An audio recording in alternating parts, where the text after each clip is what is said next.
mes amis. Aujourd'hui, nous allons parler du parler en langue. Beaucoup de gens se demandent pourquoi les chrétiens parlent en langue et c'est ce que nous allons étudier aujourd'hui au travers du livre de Actes des Apôtres au chapitre 2. Donc la Bible nous enseigne dans ce livre que les apôtres étaient tous dans un même lieu, un même endroit, le jour de la Pentecôte, et qu'il est arrivé, venu du ciel, un bruit comme celui d'un vent violent, qui a rempli toute la maison dans laquelle ils étaient assis, et que des lampes de feu leur sont apparues, elles se sont posées sur chacun d'entre eux. Ces lampes de feu, c'était un type et une représentation de la personne du Saint-Esprit. Et la Bible dit qu'ils ont tous été remplis du Saint-Esprit et ils se sont mis à parler en diverses langues selon ce que l'Esprit du Seigneur leur donnait d'énoncer. Et tout ça, ça a produit un grand bouleversement dans la ville. À cause du bruit, à cause de l'agitation, à cause de ce qui se produisait dans cet endroit, eh bien les gens ont accouru pour voir ce qu'il se passait. Alors, à la plus grande surprise de tous ces gens-là, ils ont pu entendre les chrétiens qui étaient là s'exprimer dans diverses langues qu'ils n'avaient pas apprises et qu'ils ne parlaient pas habituellement. Et ils se sont dit les uns aux autres, eh bien ces gens qui parlent ne sont-ils pas tous galiléens? Comment se fait-il que chacun d'entre nous les entende dans sa langue maternelle? Si on lit un petit peu la suite, on se rend compte qu'il y avait des gens d'absolument toutes les nationalités. La parole nous enseigne qu'il y avait là des Parthes, des Mèdes, des Élamites, des habitants de Mésopotamie, de Judée, de Cappadoce, du Pont, d'Asie, de Phrygie, de Pamphylie, d'Égypte et de Libye. Et puis des citoyens romains, des Cyrénaïques, des Juifs, des prosélytes, des Crétois, des Arabes. Et chacun d'entre eux était étonné de les entendre dire dans leur propre langue les merveilles de Dieu. Alors, je ne sais pas si vous imaginez un petit peu la réaction qu'ont pu avoir ces gens-là en voyant finalement des Hébreux et des gens qui n'avaient pas appris leur langue en train de louer et d'adorer le Seigneur dans une langue qu'ils ne connaissaient pas eux-mêmes, mais eux la comprenaient. C'était vraiment surpris et certains d'entre eux se sont moqués en prétextant qu'ils étaient sous ou qu'il leur arrivait quelque chose de bizarre, non? Mais tous étaient touchés et bouleversés par ce qui se passait. Et la Pentecôte, c'est le premier déversement du Saint-Esprit. C'est une expérience spirituelle absolument incroyable. C'est le premier jour où le Seigneur a déversé son esprit sur toute chair. Alléluia! Alors, cette expérience spirituelle incroyable qui a été expérimentée par les apôtres et les chrétiens de l'époque pour la première fois, elle est encore expérimentée aujourd'hui par les chrétiens qui cherchent la face de Dieu dans un commun accord. Alors la Bible dit que finalement l'apôtre Pierre a élevé la voix et il a dit « Ces hommes ne sont pas ivres comme vous le prétendez, mais c'est l'accomplissement de ce que le prophète Joël avait prophétisé en disant « Dans les derniers jours, je répandrai de mon esprit sur toute chair. Vos fils et vos filles parleront en prophètes, vos jeunes gens auront des visions et vos vieillards auront des songes. » Alors oui, sur mes serviteurs et sur mes servantes, dit le Seigneur, en ces jours-là, je répandrai mon esprit.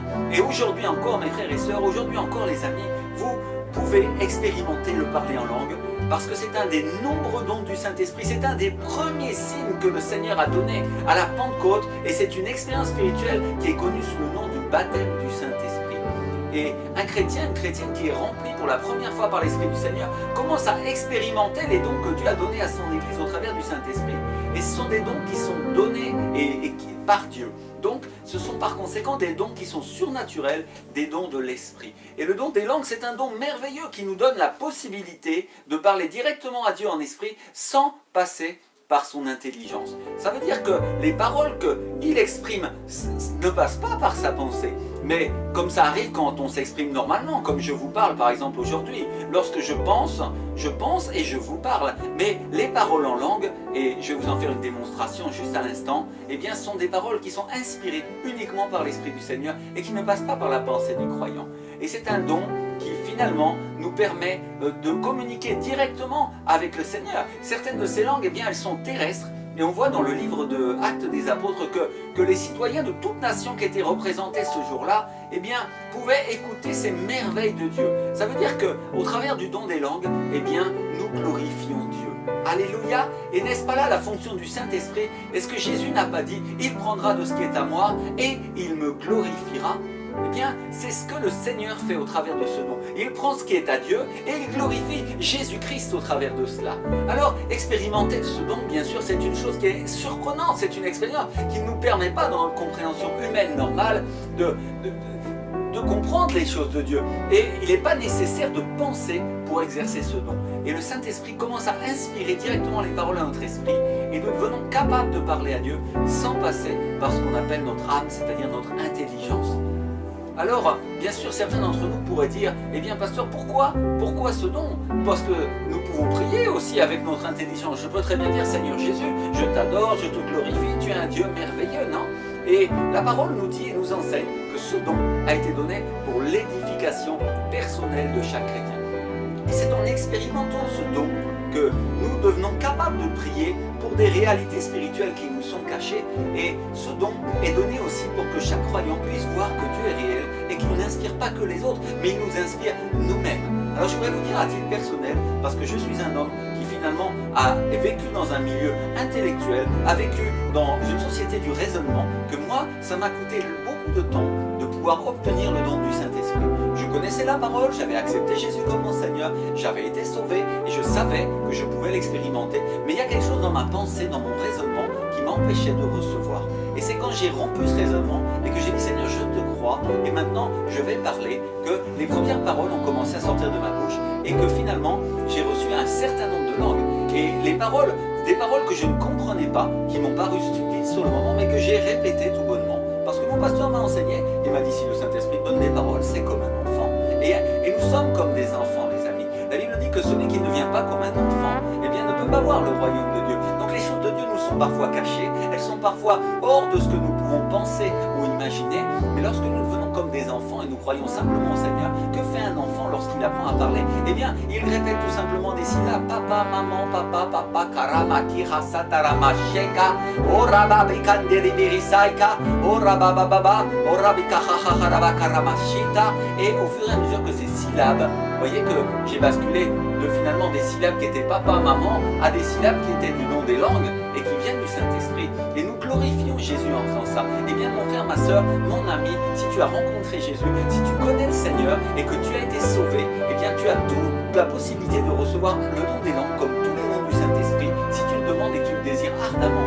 Et la Bible nous dit que simplement, que si nous sommes dans l'unité, si nous cherchons le Seigneur, c'est ce que faisaient les apôtres à l'heure de la Pentecôte, eh bien nous pouvons recevoir les dons du Saint-Esprit. C'est donc ce don que je me propose de vous permettre de recevoir aujourd'hui par la puissance de Dieu. Et aujourd'hui, je voudrais juste prier pour vous, pour que vous puissiez recevoir ce don. Alors je vais vous demander juste, si vous le voulez, de fermer les yeux avec moi et de dire Seigneur mon Dieu, Seigneur, je te demande pardon si je n'ai pas considéré tes dons et si je ne te connais pas et si j'ai été sauvé, Seigneur Jésus, si j'ai reçu le salut parce que je t'ai demandé pardon et tu as payé à la croix pour moi, Jésus, eh bien, je sais que, Seigneur, je suis devenu un enfant de Dieu, c'est ce que dit ta parole. Si je suis un enfant de Dieu, eh bien, je peux recevoir les dons du Saint-Esprit. Et cher Saint-Esprit, mon ami, je te demande, Seigneur, que pour chacune des personnes qui peut voir cette vidéo et qui désire avoir le don des langues, recevoir ce don qui est un don qui est donné pour l'édification des croyants, Seigneur Jésus, eh bien, je te prie de leur donner. Cher Saint-Esprit, touche-les au travers de ce film et que maintenant, Seigneur, les paroles soient placées dans leurs pensées, soient placées, non pas dans leurs pensées, Seigneur, mais vraiment dans leur esprit, Seigneur Jésus, et que, Seigneur, elles commencent à se manifester sur leur bouche. Oh, cher Seigneur, fais des choses surnaturelles à travers la bouche de mes frères et sœurs, Seigneur. Donne-leur des prophéties, des révélations, Seigneur, mais ce don des langues qu'ils désirent ardemment, mon Dieu. Père, au nom de Jésus de Nazareth, je prie pour que le don des langues se manifeste sur la bouche des croyants, Seigneur, qui voient ce film. Et mon ami Saint-Esprit, mon cher ami Saint-Esprit, je te prie de remplir chaque personne qui va écouter et qui est en train de prier en même temps que moi et dans la prière de l'accord aujourd'hui. Mon Dieu, au nom de Jésus de Nazareth, Amen et Amen. Eh bien mes amis, je crois maintenant qu'il vous suffit simplement d'exercer le don de la foi et c'est en croyant, n'est-ce pas, dit la parole, que nous allons recevoir aussi beaucoup de choses parce que notre Dieu est un Dieu qui fonctionne par la foi.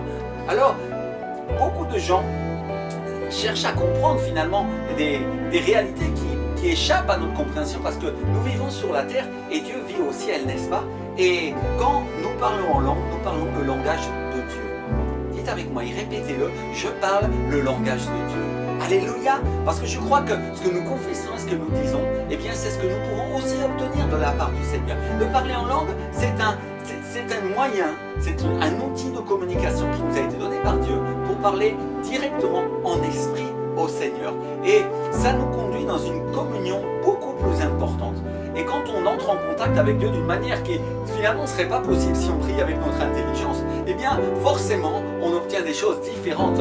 Alors je crois vraiment que ce don est un don incroyable qui contribue à l'édification de chaque croyant, qu'il nous est nécessaire de le recevoir. Et mes amis, si vous avez prié pour ça aujourd'hui avec moi, si vous êtes mis d'accord dans cette prière, eh bien je crois que vous allez l'obtenir. Alléluia. Alors n'hésitez pas, parce que si sous peu les dons des langues se manifestent, si sous peu le Seigneur commence à vous parler, eh bien n'hésitez pas à répéter ce qu'il vous dit, et même si ça ne vous paraît pas logique, même si les syllabes sont un peu incohérentes au départ, eh bien je vous assure que ce sont des langues incroyables. Et on vient de voir ensemble dans ce livre qu'il y avait des langues finalement que les gens pouvaient comprendre et qui étaient des langues terrestres. On entendait les Romains, on entendait les Libyens qui finalement comprenaient les langues qui avaient été données aux apôtres et disaient waouh, ils disent des merveilles de Dieu.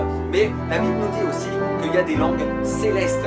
Et si on lit un petit peu le livre de 1 Corinthiens 13, chapitre 11, l'apôtre Paul nous dit: quand je parlerai la langue des hommes et des anges, si je n'ai pas l'amour, je ne suis rien. Alors évidemment, il y a toute l'application de ce verset qui a à voir avec l'amour de Dieu qui doit exister en nous. Et c'est une réalité. Les dons spirituels ne dépassent pas l'amour de Jésus pour son peuple et pour notre vie, ni l'amour de Dieu que nous devons exalter et faire placer dans nos cœurs. Mais la réalité aussi, c'est que les amis, si on s'attache un petit peu au début de ce verset, il dit bien la langue des anges. Ça veut dire qu'il y a des langues qui sont célestes et qui n'ont pas de traduction ou de compréhension d'un point de vue humain, mais qui nécessitent cet autre don du Saint-Esprit qui s'appelle le don de l'interprétation des langues. Et le Seigneur veut vous donner ce don également aujourd'hui. Alors celui qui veut mettre son regard dans le Seigneur et se disposer pour recevoir de Dieu, eh bien qu'il soit prêt, parce que le Seigneur va l'utiliser pour traduire les langues de ses frères et sœurs. Alléluia, recevez les dons, je vous le déclare et je vous le donne au nom de Jésus de Nazareth. Alors ces dons sont mis à disposition pour chaque croyant. Et une fois qu'on a reçu ces dons, eh bien ils sont à notre portée en permanence. Ce qui veut dire que nous pouvons décider de les utiliser lorsque nous le désirons.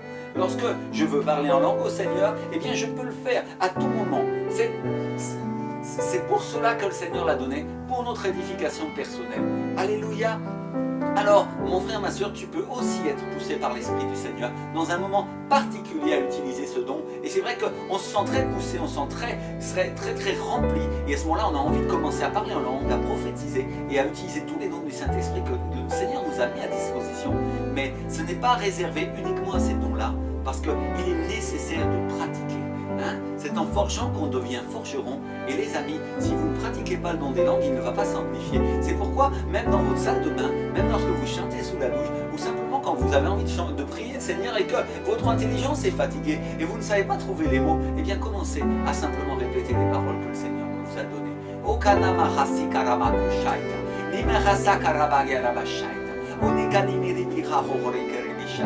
Et vous verrez qu'au début on n'a que quelques paroles, mais ensuite le Saint-Esprit commence à en donner de plus en plus, et ça forme des phrases et des mots, et le Seigneur construit une prière. Alléluia.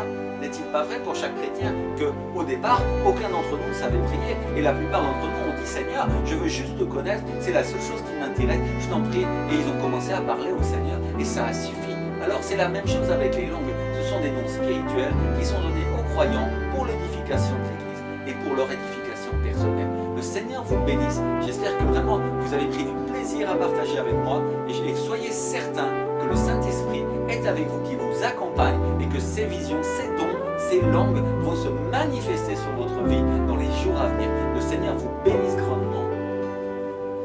Et à bientôt, mes amis. Aujourd'hui, nous allons parler en langue. Beaucoup de gens se demandent pourquoi les chrétiens parlent en langue, et c'est ce que nous allons étudier aujourd'hui au travers du livre de Actes des Apôtres au chapitre 2. Donc la Bible nous enseigne dans ce livre que les apôtres étaient tous dans un même lieu, un même endroit, le jour de la Pentecôte, et qu'il est arrivé, venu du ciel, un bruit comme celui d'un vent violent, qui a rempli toute la maison dans laquelle ils étaient assis, et que des lampes de feu leur sont apparues. Elles se sont posées sur chacun d'entre eux.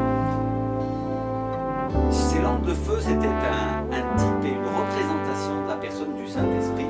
Et la Bible dit qu'ils ont tous été remplis du Saint-Esprit et sont mis à parler en diverses langues selon ce que l'Esprit du Seigneur leur donnait d'énoncer. Et tout ça, ça a produit un grand bouleversement dans la ville à cause du bruit, à cause de l'agitation, à cause de ce qui se produisait dans cet endroit. Eh bien, les gens ont accouru pour voir ce qu'il se passait. Alors, à la plus grande surprise de tous ces gens-là, ils ont pu entendre les chrétiens qui étaient à s'exprimer dans diverses langues qu'ils n'avaient pas apprises et qu'ils ne parlaient pas habituellement. Et ils se sont dit aux uns aux autres, eh bien ces gens qui parlent ne sont-ils pas tous galiléens? Comment se fait-il que chacun d'entre nous les entende dans sa langue maternelle? Si on lit un petit peu la suite, on se rend compte qu'il y avait des gens d'absolument toutes les nationalités. La parole nous enseigne qu'il y avait là des Parthes, des Mèdes, des Élamites, des habitants de Mésopotamie, de Judée, de Cappadoce, du Pont, d'Asie, de Phrygie, de Pamphylie, d'Égypte et de Libye. Et puis des citoyens romains, des Cyrénaïques, des Juifs, des prosélytes, des Crétois, des Arabes. Et chacun d'entre eux était étonné de les entendre dire dans leur propre langue les merveilles de Dieu. Alors, je ne sais pas si vous imaginez un petit peu la réaction qu'ont pu avoir ces gens-là en voyant finalement des Hébreux et des gens qui n'avaient pas appris leur langue en train de louer et d'adorer le Seigneur dans une langue qu'ils ne connaissaient pas eux-mêmes, mais eux la comprenaient. C'était vraiment surpris et certains d'entre eux se sont moqués en prétextant qu'ils étaient sous ou qu'il leur arrivait quelque chose de bizarre, non? Mais tous étaient touchés et bouleversés par ce qui se passait. Et la Pentecôte, c'est le premier déversement du Saint-Esprit. C'est une expérience spirituelle absolument incroyable. C'est le premier jour où le Seigneur a déversé son esprit sur toute chair. Alléluia! Alors, cette expérience spirituelle incroyable qui a été expérimentée par les apôtres et les chrétiens de l'époque pour la première fois, elle est encore expérimentée aujourd'hui par les chrétiens qui cherchent la face de Dieu dans un commun accord. Alors la Bible dit que finalement l'apôtre Pierre a élevé la voix et il a dit « Ces hommes ne sont pas ivres comme vous le prétendez, mais c'est l'accomplissement de ce que le prophète Joël avait prophétisé en disant « Dans les derniers jours, je répandrai de mon esprit sur toute chair. Vos fils et vos filles parleront en prophètes, vos jeunes gens auront des visions et vos vieillards auront des songes. » Alors oui, sur mes serviteurs et sur mes servantes, dit le Seigneur, en ces jours-là, je répandrai mon esprit. Et aujourd'hui encore, mes frères et sœurs, aujourd'hui encore les amis, vous pouvez expérimenter le parler en langue, parce que c'est un des nombreux dons du Saint-Esprit, c'est un des premiers signes que le Seigneur a donné à la Pentecôte, et c'est une expérience spirituelle qui est connue sous le nom du baptême du Saint-Esprit. Et un chrétien, une chrétienne qui est rempli pour la première fois par l'Esprit du Seigneur, commence à expérimenter les dons que Dieu a donnés à son Église au travers du Saint-Esprit. Et ce sont des dons qui sont donnés et qui par Dieu. Donc ce sont par conséquent des dons qui sont surnaturels, des dons de l'Esprit. Et le don des langues, c'est un don merveilleux qui nous donne la possibilité de parler directement à Dieu en esprit sans passer par son intelligence. Ça veut dire que les paroles qu'il exprime ne passent pas par sa pensée. Mais comme ça arrive quand on s'exprime normalement, comme je vous parle par exemple aujourd'hui. Lorsque je pense et je vous parle. Mais les paroles en langue, et je vais vous en faire une démonstration juste à l'instant, eh bien ce sont des paroles qui sont inspirées uniquement par l'Esprit du Seigneur et qui ne passent pas par la pensée du croyant. Et c'est un don qui finalement nous permet de communiquer directement avec le Seigneur. Certaines de ces langues, eh bien, elles sont terrestres. Et on voit dans le livre de Actes des Apôtres que les citoyens de toute nation qui étaient représentés ce jour-là, eh bien, pouvaient écouter ces merveilles de Dieu. Ça veut dire qu'au travers du don des langues, eh bien, nous glorifions Dieu. Alléluia! Et n'est-ce pas là la fonction du Saint-Esprit? Est-ce que Jésus n'a pas dit « Il prendra de ce qui est à moi et il me glorifiera » ? Eh bien, c'est ce que le Seigneur fait au travers de ce don. Il prend ce qui est à Dieu et il glorifie Jésus-Christ au travers de cela. Alors, expérimenter ce don, bien sûr, c'est une chose qui est surprenante, c'est une expérience qui ne nous permet pas, dans notre compréhension humaine normale, de comprendre les choses de Dieu. Et il n'est pas nécessaire de penser pour exercer ce don. Et le Saint-Esprit commence à inspirer directement les paroles à notre esprit et nous devenons capables de parler à Dieu sans passer par ce qu'on appelle notre âme, c'est-à-dire notre intelligence. Alors, bien sûr, certains d'entre nous pourraient dire « Eh bien, pasteur, pourquoi ce don ? Parce que nous pouvons prier aussi avec notre intelligence. Je peux très bien dire « Seigneur Jésus, je t'adore, je te glorifie, tu es un Dieu merveilleux, non ?» Et la parole nous dit et nous enseigne que ce don a été donné pour l'édification personnelle de chaque chrétien. Et c'est en expérimentant ce don que nous devenons capables de prier pour des réalités spirituelles qui nous sont cachées. Et ce don est donné aussi pour que chaque croyant puisse voir que Dieu est réel et qu'il n'inspire pas que les autres, mais il nous inspire nous-mêmes. Alors je voudrais vous dire à titre personnel, parce que je suis un homme qui finalement a vécu dans un milieu intellectuel, a vécu dans une société c'était du raisonnement, que moi, ça m'a coûté beaucoup de temps de pouvoir obtenir le don du Saint-Esprit. Je connaissais la parole, j'avais accepté Jésus comme mon Seigneur, j'avais été sauvé et je savais que je pouvais l'expérimenter. Mais il y a quelque chose dans ma pensée, dans mon raisonnement, qui m'empêchait de recevoir. Et c'est quand j'ai rompu ce raisonnement et que j'ai dit Seigneur, je te crois et maintenant je vais parler, que les premières paroles ont commencé à sortir de ma bouche et que finalement j'ai reçu un certain nombre de langues. Et les paroles, des paroles que je ne comprenais pas, qui m'ont paru stupides sur le moment, mais que j'ai répétées tout bonnement. Parce que mon pasteur m'a enseigné, il m'a dit si le Saint-Esprit donne des paroles, c'est comme un enfant. Et nous sommes comme des enfants, les amis. La Bible dit que celui qui ne vient pas comme un enfant, eh bien ne peut pas voir le royaume de Dieu. Donc les choses de Dieu nous sont parfois cachées, elles sont parfois hors de ce que nous pouvons penser ou imaginer, mais lorsque nous devenons comme des enfants et nous croyons simplement au Seigneur, que fait un enfant lorsqu'il apprend à parler? Eh bien, il répète tout simplement des syllabes. Papa, maman, papa, papa, karama, kira, satarama, sheka, oraba, bikanderibirisayka, oraba, baba, orabika, hahaharaba, karamashita. Et au fur et à mesure que ces syllabes, vous voyez que j'ai basculé de finalement des syllabes qui étaient papa, maman, à des syllabes qui étaient du don des langues et qui viennent du Saint-Esprit. Et nous glorifions Jésus en faisant ça. Eh bien, mon frère, ma soeur, mon ami, si tu as rencontré Jésus, si tu connais le Seigneur et que tu as été sauvé, eh bien, tu as toute la possibilité de recevoir le don des langues comme tous les dons du Saint-Esprit, si tu le demandes et que tu le désires ardemment. Et la Bible nous dit que simplement, que si nous sommes dans l'unité, si nous cherchons le Seigneur, c'est ce que faisaient les apôtres à l'heure de la Pentecôte, eh bien, nous pouvons recevoir les dons du Saint-Esprit. C'est donc ce don que je me propose de vous permettre de recevoir aujourd'hui par la puissance de Dieu. Et aujourd'hui, je voudrais juste prier pour vous, pour que vous puissiez recevoir ce don. Alors je vais vous demander juste, si vous le voulez, de fermer les yeux avec moi et de dire Seigneur mon Dieu, Seigneur, je te demande pardon si je n'ai pas considéré tes dons et si je ne te connais pas et si j'ai été sauvé, Seigneur Jésus, si j'ai reçu le salut parce que je t'ai demandé pardon et tu as payé à la croix pour moi, Jésus, eh bien, je sais que, Seigneur, je suis devenu un enfant de Dieu, c'est ce que dit ta parole. Si je suis un enfant de Dieu, eh bien, je peux recevoir les dons du Saint-Esprit.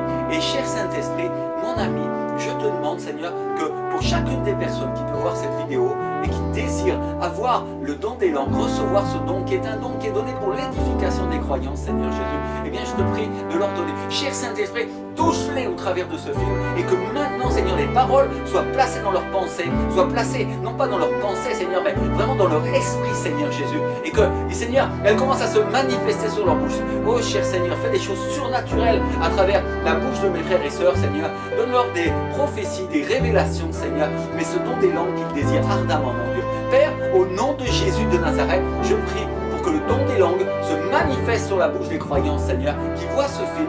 Et mon ami Saint-Esprit, mon cher ami Saint-Esprit, je te prie de remplir chaque personne qui va écouter et qui est en train de prier en même temps que moi et dans la prière de l'accord aujourd'hui. Mon Dieu, au nom de Jésus de Nazareth, Amen et Amen. Eh bien mes amis, je crois maintenant qu'il vous suffit simplement d'exercer le don de la foi et c'est en croyant, n'est-ce pas, dit la parole, que nous allons recevoir aussi beaucoup de choses parce que notre Dieu est un Dieu qui fonctionne par la foi. Alors, beaucoup de gens cherchent à comprendre finalement des réalités qui échappent à notre compréhension parce que nous vivons sur la terre et Dieu vit au ciel, n'est-ce pas? Et quand nous parlons en langue, nous parlons le langage de Dieu. Dites avec moi et répétez-le, je parle le langage de Dieu. Alléluia, parce que je crois que ce que nous confessons et ce que nous disons, eh bien c'est ce que nous pourrons aussi obtenir de la part du Seigneur. De parler en langue, c'est un moyen, c'est un outil de communication qui nous a été donné par Dieu pour parler directement en esprit au Seigneur. Et ça nous conduit dans une communion beaucoup plus importante. Et quand on entre en contact avec Dieu d'une manière qui finalement ne serait pas possible si on prie avec notre intelligence, eh bien forcément on obtient des choses différentes. Alors je crois vraiment que ce don est un don incroyable qui contribue à l'édification de chaque croyant, qu'il nous est nécessaire de le recevoir. Et mes amis, si vous avez prié pour ça aujourd'hui avec moi, si vous êtes mis d'accord dans cette prière, eh bien je crois que vous allez l'obtenir. Alléluia. Alors n'hésitez pas parce que si sous peu les dons des langues se manifestent, si sous peu le Seigneur commence à vous parler, eh bien n'hésitez pas à répéter ce qu'il vous dit, et même si ça ne vous paraît pas logique, même si les syllabes sont un peu incohérentes au départ, eh bien je vous assure que ce sont des langues incroyables. Et on vient de voir ensemble dans ce livre qu'il y avait des langues finalement que les gens pouvaient comprendre et qui étaient des langues terrestres. On entendait les Romains, on entendait les Libyens qui finalement comprenaient les langues qui avaient été données aux apôtres et disaient waouh, ils disent des merveilles de Dieu. Mais la Bible nous dit aussi qu'il y a des langues célestes.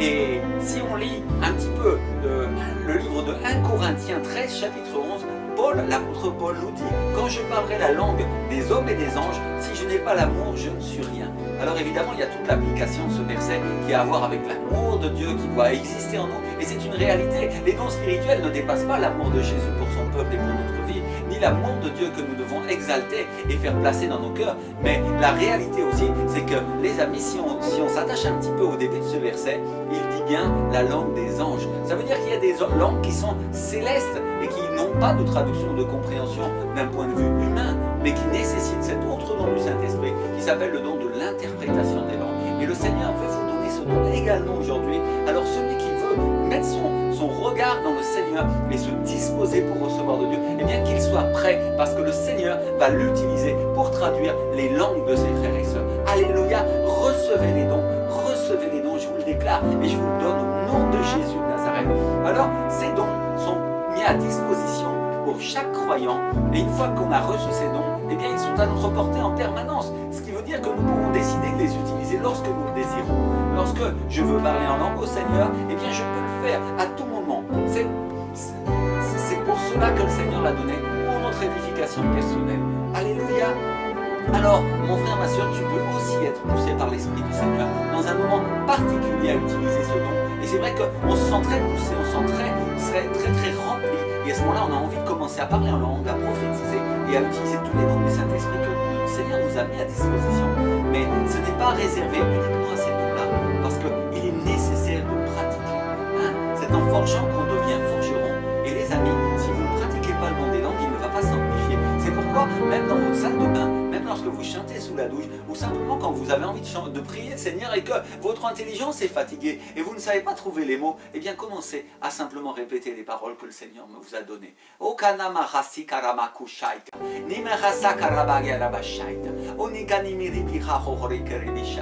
Et vous verrez qu'au début on n'a que quelques paroles, mais ensuite le Saint-Esprit commence à en donner de plus en plus et ça forme des phrases et des mots et le Seigneur construit une prière.